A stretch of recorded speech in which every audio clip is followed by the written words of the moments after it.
नमस्कार दोस्तों, मैं हूं आपका दोस्त योगेश पुरोहित और आज हम आ गए हैं राजस्थान में बाबा रामदेव जी के धाम रामदेवरा में। बाबा रामदेव जी के दर्शनों से अपनी यात्रा शुरू करते हैं। साथ ही आज हम बाबा रामदेव जी के जीवन से जुड़ी कुछ ऐसे स्थानों पर चलेंगे जिनके बारे में हम ज़्यादा जानते नहीं हैं या फिर हम कभी वहाँ पर गए नहीं हैं। चलिए अपनी यात्रा शुरू करते हैं।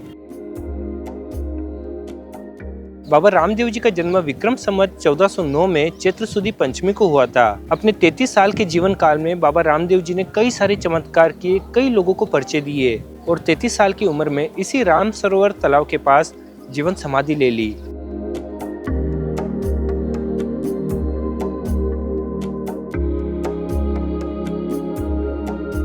बाबा रामदेव जी का विवाह अमरकोट की राजकन्या नेतल दे से हुआ था।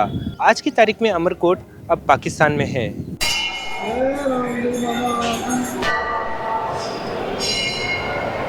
रामदेव जी की समाधि के पास ही दो और समाधियां बनी हुई है। एक तरफ है उनके दादाजी रणसी जी और दूसरी समाधि है उनकी पत्नी माता नेतल दे की।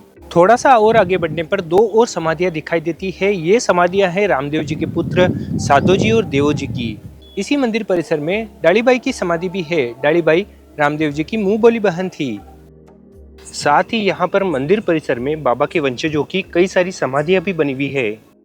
बाबा रामदेव जी के दर्शन कर अब हम आ गए हैं राम सरोवर के पास। राम सरोवर का निर्माण बाबा रामदेव जी ने ही करवाया था। राम सरोवर तालाब के पास में ही बाबा रामदेव जी ने जीवन समाधि ली थी और बाबा की समाधि के बाद ही उनके वंशजों ने रामदेवरा गांव बसाया था।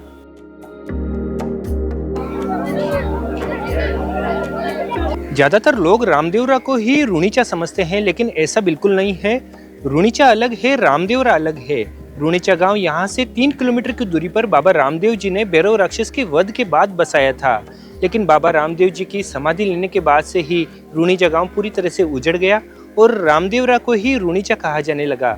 रामदेवरा को बाबा रामदेव जी के वंशजों ने उनकी समाधि लेने के बाद बसाया था। मंदिर से दर्शन हो गए, अब चलते हैं परचा बावड़ी की तरफ। ये हम आ गए हैं परचा बावड़ी की तरफ। इस परचा बावड़ी के पानी के चमत्कारी गुणों की वजह से यहाँ पर हजारों की संख्या में कुष्ठ रोगी और स्किन डिजीज के रोगी आते हैं, स्नान करते हैं, अपनी व्याधियाँ दूर करते हैं और ये पानी साथ में भी लेके जाते हैं। इस वजह से इस पानी का बहुत ज़्यादा महत्व बढ़ गया है इस स्थान पर। सुरक्षा के हिसाब से यहाँ पर जाली लगाई हुई है। यहाँ से नीचे और गहराई में नहीं जा सकते इस बावड़ी के। परचा बावड़ी का निर्माण खुद बाबा रामदेव जी ने ही करवाया था।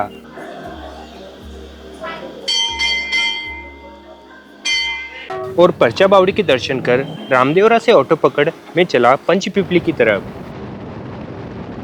तो रामदेवरा से लगभग 12 किलोमीटर की दूरी पर अब हम आ गए हैं पंचपीपली स्थान पर। इसे पंचपीर भी कहा जाता है और पंचपीपली भी कहा जाता है। पंचपीपली वही स्थान है जहां पर बाबा रामदेव जी ने मक्का से आए 5 पीरों को चमत्कार दिखाया था या पर्चा दिया था। चलिए मंदिर में दर्शन करते हैं और फिर इसके बाजू में ये जो आप पीछे सरोवर देख रहे हैं यहाँ पर भी चलते हैं।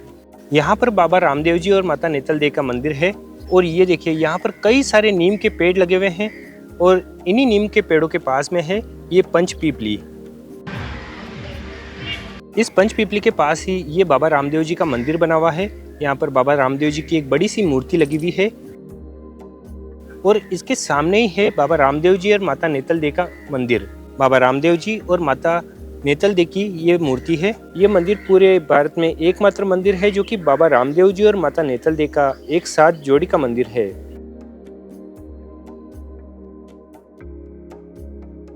बाबा रामदेव जी के चमत्कारों का गुणगान जब पूरी दुनिया भर में होने लगा, तब ये बात सऊदी अरेबिया यानी मक्का मदीना तक पहुंच गई। तब वहां से 5 पीर चलकर बाबा रामदेव जी की परीक्षा लेने के लिए यहाँ पर रामदेवरा में आए और वो पीर आकर इसी स्थान पर रुके थे।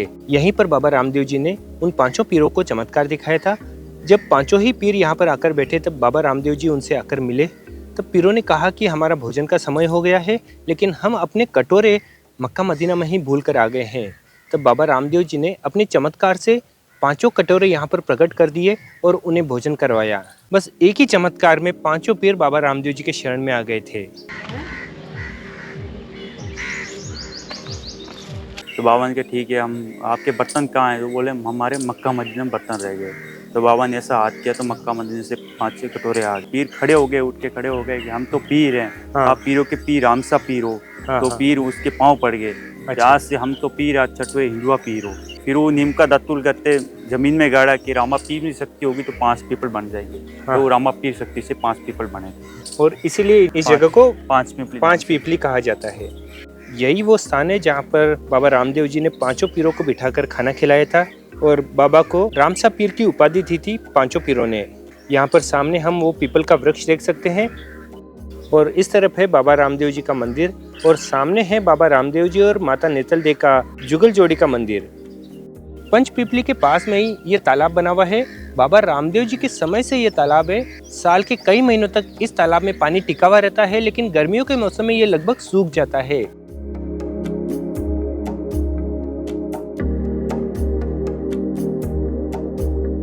ये पूरा परिसर बिल्कुल शांत है। यहाँ पर आप काफी देर बैठकर आराम से वक्त गुजार सकते हैं।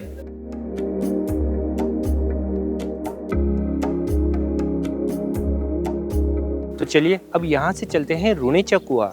पंचपीपली से रुणेचा कुआं के रास्ते में आता है विरमदेवरा गांव, जहाँ पर है बाबा विरमदेव जी का मंदिर। रामदेवरा से 5 किलोमीटर की दूरी पर है विरमदेवरा, जहाँ पर बाबा रामदेव जी के बड़े भाई विरमदेव जी का मंदिर है। पूरे भारतवर्ष में बाबा विरमदेव जी का ये एकमात्र मंदिर है।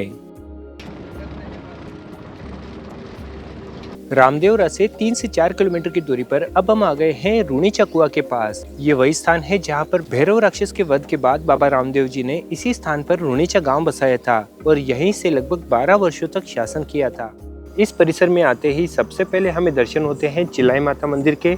चिलाई माता बाबा रामदेव जी की कुलदेवत है। ये देखिए, इस तरफ है चिलाई माता का मंदिर और इस तरफ है रुणेचा कुआं और ये सामने है चमत्कारी धुना।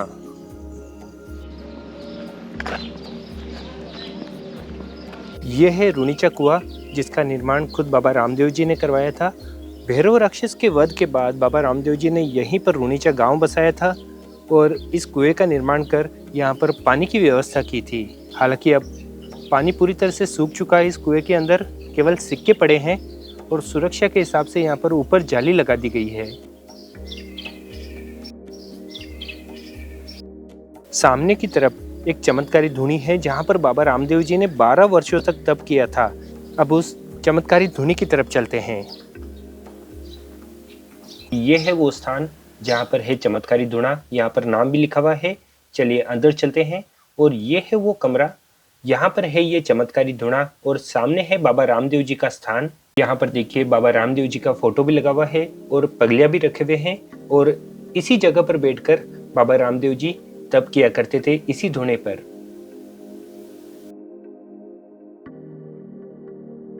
इसी धुनी के पास बैठकर बाबा रामदेव जी ने 12 वर्षों तक शासन किया था और चमत्कार दिखाए थे। रुणेचा रामदेवरा से लगभग 3 किलोमीटर की दूरी पर रुणेचा कुआं के पास में है। इसी स्थान पर रुणेचा गांव बसाया था और यहाँ पर कुएं का निर्माण करवाया था। और रुणेचा कुआं के दर्शन कर अब मैं निकल पड़ा हूँ डालीबाई की झाल की तरफ। रामदेवरा से लगभग 3 से 4 किलोमीटर फलोदी के रास्ते पर हम आ गए हैं डालीबाई के मंदिर के पास। तो ये हम आ गए हैं डालीबाई के मंदिर के पास। इसे डालीबाई की जाल कहा जाता है। ये जो आप पेड़ देख रहे हैं, ये जाल का पेड़ है। इसी पेड़ के नीचे बाबा रामदेव जी को डालीबाई एक छोटी सी बच्ची के रूप में मिली थी, यानी कि एक छोटी सी बच्ची मिली थी जिसका नाम रखा था बाबा ने डालीबाई। यह है डालीबाई का मंदिर। डालीबाई बाबा रामदेव जी की मुंह बोली बहन थी। यहाँ पर लिखा हुआ है डालीबाई का मंदिर, डालीबाई मिलने का स्थान। चलिए अब आपको इस पीछे का ये पेड़ भी दिखाता हूँ जिसे जाल का पेड़ कहा जाता है। ये देखिए,